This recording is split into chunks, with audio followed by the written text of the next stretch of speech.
संख्या रेखा के बारे में तो आपने जरूरी देखा होगा या सुना होगा। संख्या रेखा क्या होती है? जिस पे हम संख्याओं का निरूपण करते हैं, संख्या रेखा कहलाती है। ठीक है, इस तरह से एक प्लेन रेखा होती है सीधी, इसे हम संख्या रेखा कहते हैं। तो संख्या पद्धति को समझाने का इससे बेस्ट कोई और तरीका नहीं हो सकता, इसलिए मैंने संख्या रेखा को उठाया है। बाकी यदि आप संख्याओं का प्रकार या संख्या पद्धति को समझे तो वैसे भी समझ सकते हैं नॉर्मली, लेकिन ये जो तरीका है ये सबसे आसान तरीका है। तो सबसे आसान तरीका ही मैं आपको बताने वाला हूँ। तो आइए देखिए संख्या पद्धति होती क्या है, मतलब कि संख्याएं कितने प्रकार की होती हैं, संख्याओं की प्रणाली आप समझिएगा। देखिए सबसे पहले नंबर में आपको बता दूं, पहली जो संख्या अपन है मानेंगे वो लेंगे प्राकृत संख्या। प्राकृत संख्या जिसे नेचुरल नंबर भी बोला जाता है, नेचुरल नंबर, राइट। पूर्ण संख्या जिसे इंग्लिश में होल नंबर्स बोला जाता है।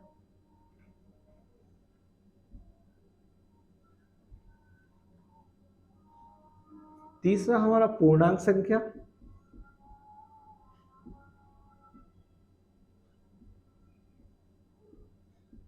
जिसे इंटीजर नंबर बोला जाता है। चौथा हमारा परिमेय संख्या,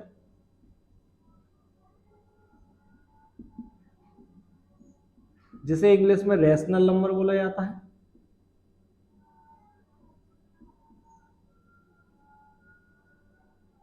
राइट। पांचवा है अपरिमेय संख्या,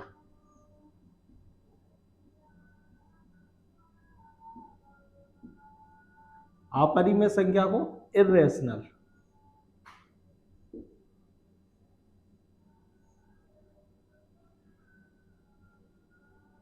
और लास्ट है हमारा वास्तविक संख्या, वास्तविक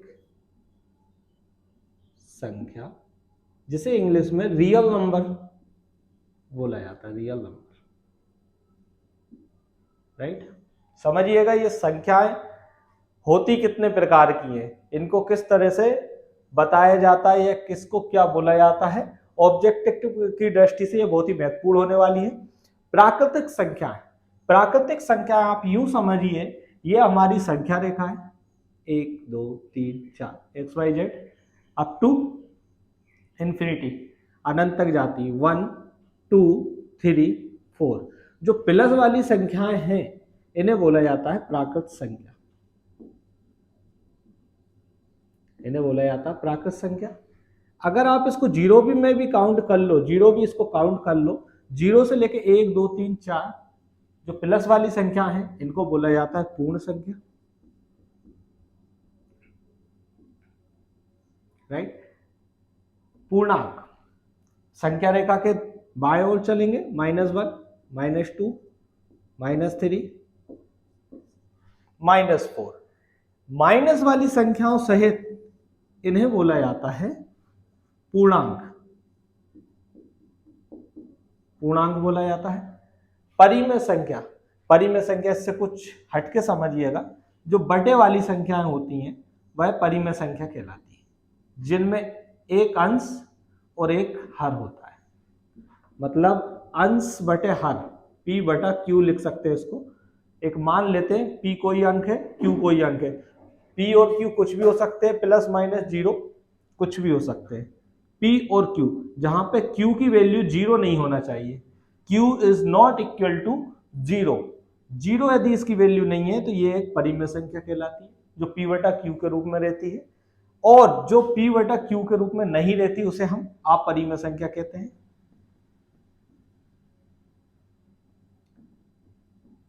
अपरिमेय संख्या, अपरिमेय संख्या आप यूं समझ लीजिए जो रूट वाली संख्या है, √2 √3 इस तरह की जो संख्या है वह अपरिमेय संख्याएं कहलाती है, ठीक। और इन सब संख्याओं को जो है वास्तविक संख्या बोला जाता है। सभी संख्याओं का जो मिक्स रूप है उसे हम वास्तविक संख्या कहते हैं। तो संख्या पद्धति आपको समझ में आ गई होगी।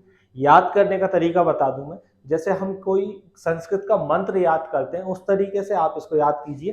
प्रापूर्ण पूर्णांक, परि में अपरि में वास्तविक, प्रापूर्ण पूर्णांक, प्रापूर्ण पूर्णांक, परि में अपरि में वास्तविक। मतलब कि प्राकृतिक संख्या जो है उसके आगे क्या आना है, पूर्ण संख्या, मतलब होल नंबर, जिसमें जीरो भी काउंट होगी। होल लिखा है ना, होल, होल मतलब क्या होता है, गोल, गोल मतलब जीरो, तो इसमें जीरो भी काउंट होगी। पूर्णांक, पूर्णांक मतलब इसमें और भी अंक ले लिए, जीरो से एक दो तीन चार तो थे ही, और भी माइनस वाले अंक ले लिए, पूर्णांक। परिमेय संख्या सिंपल है, बटे वाली संख्या, परिमेय संख्या जिसमें एक ऊपर वाला अंश होता है, नीचे वाला हर होता है। अपरिमेय संख्या अंडर रूट वाली संख्या, और भी कुछ संख्याएं होंगी उस पर भी अपन आगे चर्चा करेंगे। वास्तविक संख्या, सभी संख्याओं का मिला जुला रूप वास्तविक संख्या कहलाता है, राइट। तो ये संख्या पद्धति आपने समझ ली होगी। अब इसमें प्रश्न किस तरह के बनते हैं, प्रश्नों को भी समझना बहुत जरूरी है। देखिए प्रश्न इसमें कैसे बनते हैं। प्रश्न में पूछा जाता है कि सभी पूर्ण संख्या क्या प्राकृतिक संख्याएं होती हैं।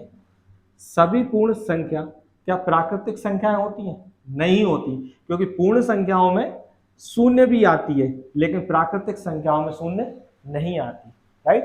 तो इसका आंसर होगा असत्य या गलत। अगर इसका अल्टरनेट पूछ लें, उल्टा पूछ लें, जस्ट अपोजिट पूछ लें, सभी प्राकृतिक संख्याएं क्या पूर्ण संख्याएं हो सकती हैं?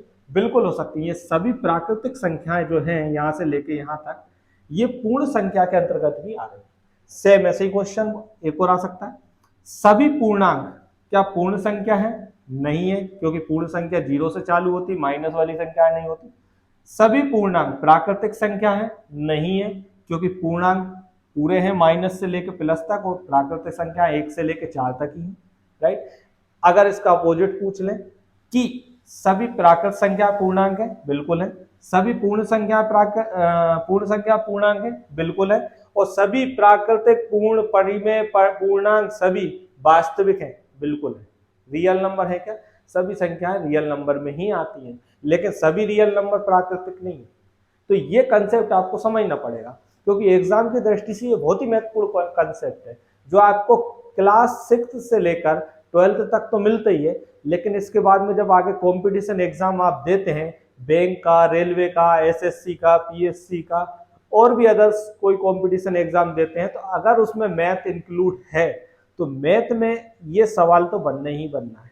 तो इसलिए इस टॉपिक को बहुत ही अच्छी तरीके से समझ लीजिए, ताकि जिंदगी में आप कभी ना भूलें। तो इसके याद करने का तरीका अगर आपने याद कर लिया मंत्र की तरह, प्रापूर्ण पूर्णांक, परिमेय अपरिमेय वास्तविक, सिंपल है। तो आप याद कैसे रखोगे? प्रा जो पहली वाली है वो हमारी संख्या रेखा पे एक से चालू होती है, जो दूसरी वाली है पूर्ण वो जीरो से चालू होती है, जो तीसरी वाली पूर्णांक वो बाएं और माइनस वाली संख्याओं में भी मिल जाती है, जो परिमेय संख्या है वह बटे वाली संख्या है, अपरिमेय संख्या है वो रूट वाली संख्या है, और वास्तविक संख्याएं जो है वो सभी को मिलाकर वास्तविक संख्याएं बनाई गई हैं। तो इस तरह से संख्या पद्धति के बारे में आप लोग अच्छे से समझ गए होंगे, सीख गए होंगे। इसके बाद भी आपको कोई डाउट आता है तो आप कमेंट बॉक्स में जरूर बताइएगा, मैं आपका एक एक डाउट क्लियर करने के लिए बिल्कुल तैयार हूं। बस शर्त है कि आप अच्छे से इस वीडियो को देखिए। अगर एक बार समझ नहीं आता दोबारा देखिए, दोबारा समझ नहीं आता तिबारा देखिए, 3 बार देखने के बाद तो डेफिनेटली आपको समझ में आ ही जाना है।